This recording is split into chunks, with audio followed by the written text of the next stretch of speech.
Create with Jeff. Hello everyone, welcome back to the Create with Jeff YouTube channel. It's me, Jeff, once again. I want to show you a little trick I learned recently to avoid having to do calligraphy on your own by hand.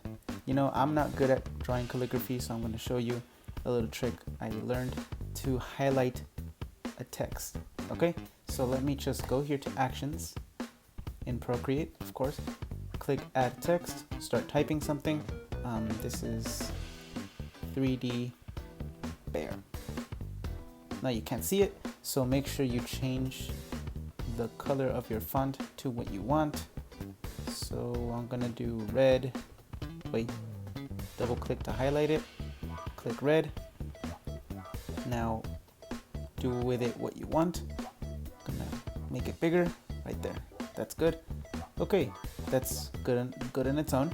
So let me just duplicate that layer, and the one on top, I'm gonna click edit text. Now make sure you highlight it, select it very good. Now I'm gonna go with black.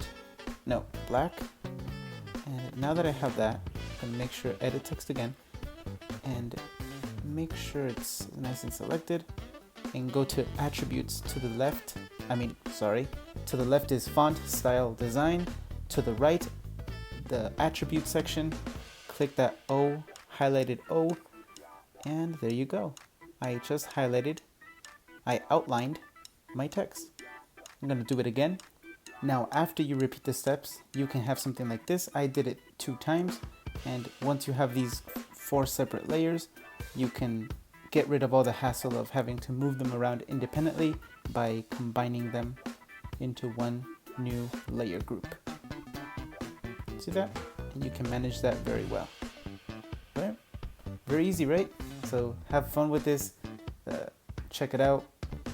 Procreate on the iPad Pro, and I'll see you next time. Later.